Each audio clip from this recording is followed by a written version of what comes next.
Hi, magandang araw sa inyo lahat. Once again, si Coach Lito, ang kalbong dakdakero. Dadakdakan ko ulit kayo ngayon kasi wala akong ginagawa. Isi-share ko lang ulit kasi sayang kasi hindi nakikita. Ang sabi nga ng iba, kung pwede ko lang ipahiram yung mata ko sa inyo, yung mata ng mga nakita sa likod, ihiramin ko para magamit nyo, para makita nyo yung nakita ko sa likod. Napakaganda kasi ng kanyang compensation plan, yung kanyang mga bonuses, matrix bonus, influencer, diamond bonus. Maraming pwedeng pagkitaan, maraming pagkagalingan ng earning na pwede makabago sa buhay natin lahat. Anyway, una ang sinasabi ko dito, ang gusto ko ipaabot sa atin lahat, no, na ordinaryong empleyado. Magkano ba ang sahod natin isang buwan? Di ba? Noong 2022, ganyan ang sahod natin. Dumating ang 2023, ganyan pa rin ang sahod natin. Hindi umaangat kasi nakapokus lang tayo sa employment, sa sweldo, di ba? Kasi wala na tayong oras gigising ka na maaga, papasok ka, di ba? Tapos ay pag uwi mo, kinabukasan, parang gano'n na lang routine ang buhay natin. Dumating ang 2023, yung pa ng sahod mo, nadagdagan ng iyong expenses kasi naglalaki ng mga anak mo, nag-aaral, siyempre madagdagan ng expenses niyan.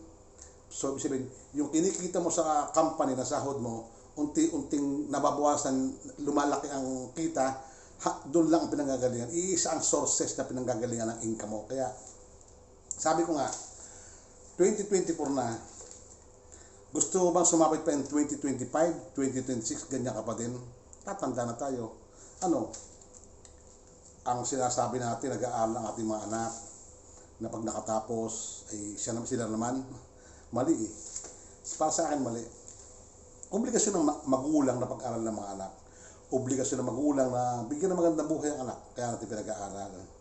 Pero, naisip ba ninyo na pagtanda natin, iaasa lang natin ba sa ating mga anak yung ating pagtanda na sila naman ang bumuhay sa atin? Mali Hindi obligasyon ng anak, no, na tumulong sa magulang. Kung konsiderasyon na lang yan. Okay, nakatapos. Sigurado ka ba na magiging maganda ka pala ng mga yan pag nakakita ng trabaho? Kikita ng malaki, kikita ng tama lang, sobra-sobra para maitulong sa iyo. Okay, nakakita ng trabaho, hindi natin alam kapalaran ng mga yan pag nakatapos. Mali nagkaasawa ng maaga, di ba? Hindi natin maaano yan. Ngayon, sa pagtanda natin, kasabay natin ang ating mga anak na agapay sa atin habang kaya nila. Ay magkakaasawa yung mga yan, magkakapamilya, magkakaanak. Siyempre, kung nuli araw-araw ay naalagaan ka niya, mababawasan niya ng unti-unti. Di ba? Mawala na yan. Hanggang sa isang araw, hanggang silip na lang sila. Bibisitahin ko na si tatay, si inay, kasi ganun. Hanggang bisita na lang sila. At kung anong kaya na lang nilang ibigay. Kasi meron silang pamilya na inaasikaso at hinaharap na buhay. Di ba? So, bakit hindi natin baguhin ang ating strategy? Sabihin natin na 30 years old ka ngayon. Bata ka pa, 30 years old. Pagdating mo ng 33, anong buhay mo? Di ba? Ang mga anak mo naglalakihan, ganyan pa rin. Dumating na ikaw ng edad na 60 na. Mag-retire ka na sa trabaho. Mag-retire ka sa trabaho. Anong makikita mo? Aasahan mo yung retirement benefits mo? Mauubos yan, bro. Di ba? Mauubos yan. SS? May SS ako Naguhulog ako niyan. At tapos na yung SS ko. Magkano ang pensyon na makakuha mo diyan? Kakasya ba sa pangangailangan mo? Kaya nga sabi ko, nang makita ko si Livgood, sabi ko, nang makita ko yung kanya, nang una kasing nag-share sa akin dito, marami kasi nag-share sa akin sa mga ganyan na mga networking. Lahat yan pinag-aralan ko. Meron 30,000, meron 70,000. Sabi ko, laki naman, baka maloko lang ako dito. Kasi, sa auto lang, na-scam na ako 2 times na ako na-scam. So, tama naman, kasi hindi mo matutuhan yung mali, yung sala, kung hindi mo para maalaman yung tama, kung hindi makita ang mali. Totoo yun Kasi nung ma-scam ako, naging learn sa akin, naging aral sa akin yan. kung paano ko aalamin ang tama at saka tunay na hindi scam. Anyway, lahat yan legit eh. Kaya lang, nagiging scam yan kasi hindi mo na intindihan ang kumpanya. At tandaan mo, ang tunay na scammer, pinakamatagalan niya 4 na buwan, 5 buwan. Baka nga 2 buwan pa lang, wala na eh. Kasi nga, mahahalata na sila. Di ba? Mahahalata na sila, kaya mawawala na yan. Nakuha na yung pera nyo. Nung una kumikita kayo, kagaya nung huli kong napuntahan, nasa Sky Media. Sumali ako dyan. Kumikita naman, pero after 3 months nawala na. So, okay naman, hindi naman ako natalo kasi nabawi ko naman yung aking kaya lang sayang, di ba? Na nag-umpisa ka na, tapos biglang nawala. Ang Live Good, 1 year na. Million agad ang nag-subscribe. Ganyan kalaki, kasi meron silang subscription na binabayaran buwan-buwan.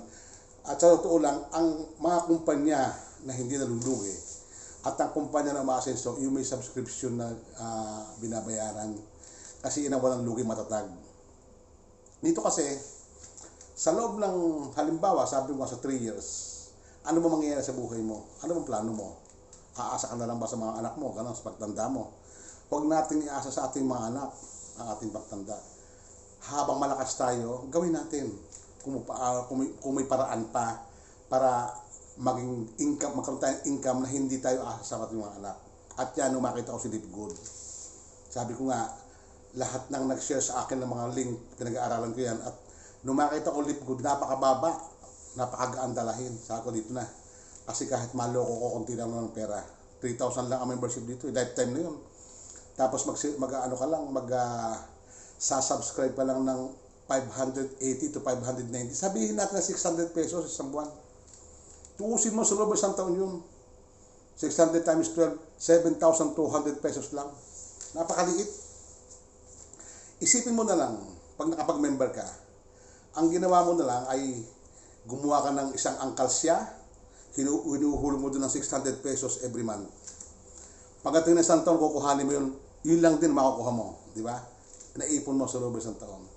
Pero sa loob ng isang taon, yung 7,200 mo na inihulog, na naihulog sa loob ng isang taon sa angkalsya mo, self-good. Kumita ka na ng more or less 7,000 na ganyan. Pataas na ng pataas yan hanggang dumating yung maabot mo yung 100,000 pesos every month. Yan ay kung hindi ka nag-invite at hindi ka nagbenta o wala kang ginawa, nag-abang ka lang ng biyaya. Yan ang kikitain mo, 100,000 isang buwan. More than 100,000. Ay kung nag-rank up ka, nagsipag ka, nag-invite ka. Kasi bawat invite mo, meron kang 50% na bonuses. Halimbawa, ang in-invite mo yung nagbayad ng membership na 3,000. Yung 3,000 na yan, $50 yan. So, yung $25 niyan, papasok agad yan sa account mo. Pagka tinatras day cut off, pasok agad sa'yo yan. Pwede mo nang kuhanin kung gusto mo. So, ang gawin mo, hinuwag mong kuhanin. Yun ngayon ang ibayad mo sa membership mo. Para yung membership mo, hindi ka na problema. Kasi dahil nandyan. Ay kung nakapag-invite ka ng 10 tao, halimbawa, sa 10 tao, 50%, that is $250. Di ba? Ang laki na. Ay di bayaran mo na yung 1 year mo, $100 lang yun. Meron ko 50. Ipunin mo na yan. O gusto mo, withdrawin mo, perahin mo. Nasa iyo yan. Madaling i-encash, walang hassle. Ilipat mo lang sa GCash mo. Wala itong mga chichiburitsi na kinakailangan ka pang marami pang application na gamitin. Hindi na. Madaling kuhanin ng pera dito. Kaya nakakatuwa. Ang sinasabi ko lang kasi dito na nanghihinayang ako sa loob ng 3 taon na kung may empleyado ka na kumikita ka halimbawa ng mga 50,000 isang araw, isang buwan, sa loob ng isang taon, ng 2 taon o 3 years, meron kang 100,000 monthly, month after month na papasok sa iyo. Nakikitain mo sa Live Good. Napakarami pwedeng pakitaan. Habang nag-aantay ka ng 3 years or 2 years, sa back office mo, meron doong website. Pag binuksan mo website mo, makikita mo lahat doon ng product na branded, na mga vitamins at mga beauty product. Napakarami. Yan ang i-online mo. Ibenta mo yan, maglibang ka. Hindi mo alam, naka-1 taon, naka-2 taon ka na. Pero ang iyong income, ang laki na hindi mo nalalaman dahil na lumalaki na lumalaki. Ang laki. Ngayon kung ikaw mag-i-invite na mag-i-invite, tataas ang rango mo, magra-rank up ka. Pag inabot mo ang diamond, grabe, milyon ang kikitain mo buwan-buwan.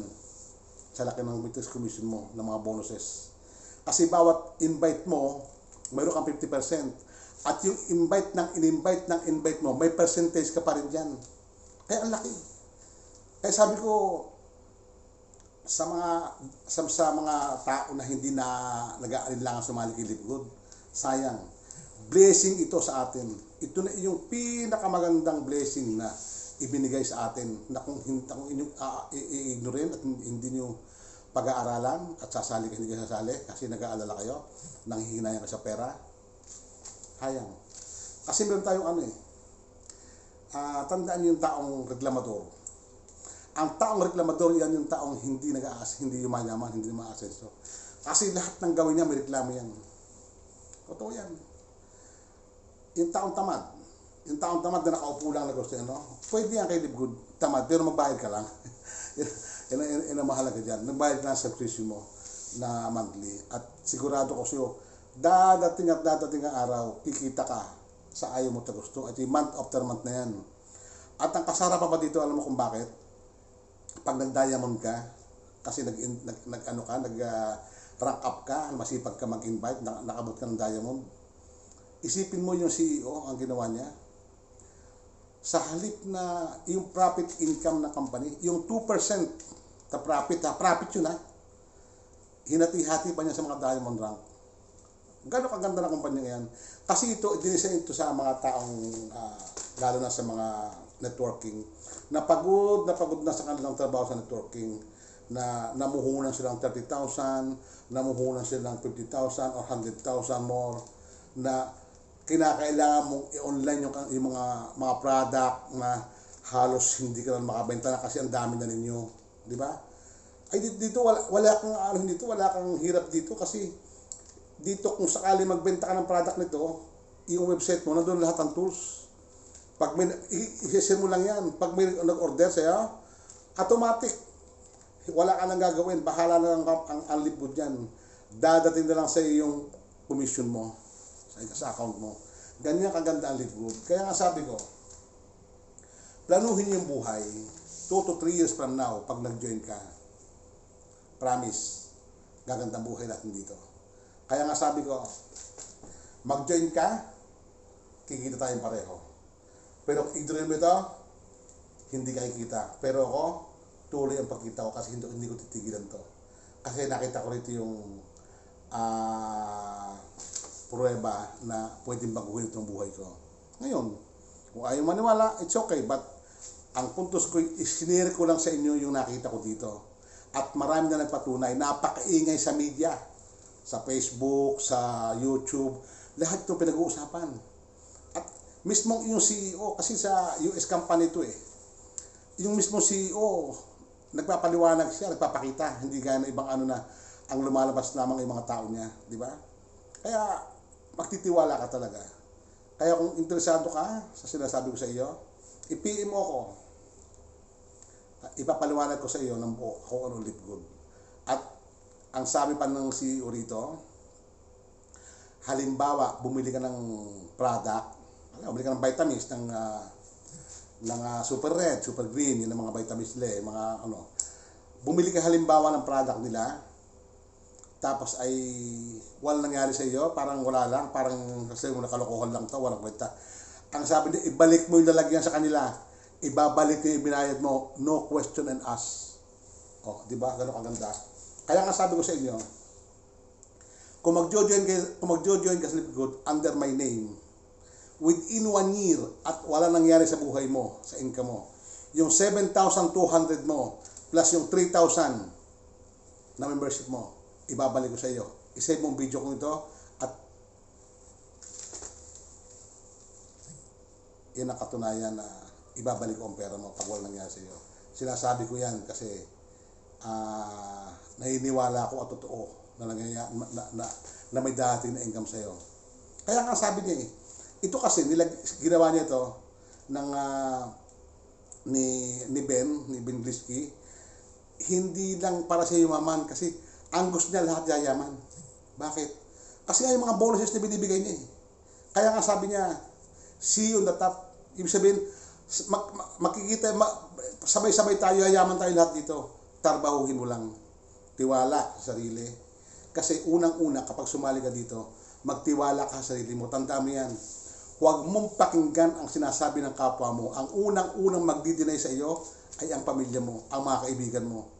Pero naisip mo ba, yung mga kaibigan mo yan, sila ba nagbabayad ng kuryente at saka tubig mo? Kung magkasakit ka, sila ba bibili ng gamot mo? Kung walang bigas na kakainin ng pamilya mo, bibigyan ka ba ng bigas? Hindi, ikaw. Kaya ikaw ang magtatrabaho, ikaw ang maghanap ng paraan. Ito na yung pagkakataon para masolve ang problema yan. Ignorin mo yung mga taong negative. Kabigin mo yung positive na makakatulong sa iyo. Okay? Ganyan ko pinapaliwanag sa inyo, Lipgood. Napakagandang kumpanya nito. Maniwala kayo sa akin. Kaya sabi ko sa inyo, 1 year, walang nangyari. At na binabayaran mo yung membership mo, yung subscription mo monthly, 7,200. Wala pang 7,000, mga 7,000 lang kasi 5. Tinus ko sa 600 eh. Nasa mga, sabi natin 7,200 plus 3,000 membership, that was 10,000 pesos. Kaya ko balik siya. Ibabalik ko sa yung pera mo pag wala nangyari sa iyo. Promise. Okay? Guys, thank you very much. Take note. Ito na yung pagkakataon para mabagong buhay natin lahat. Ingat. Salamat po.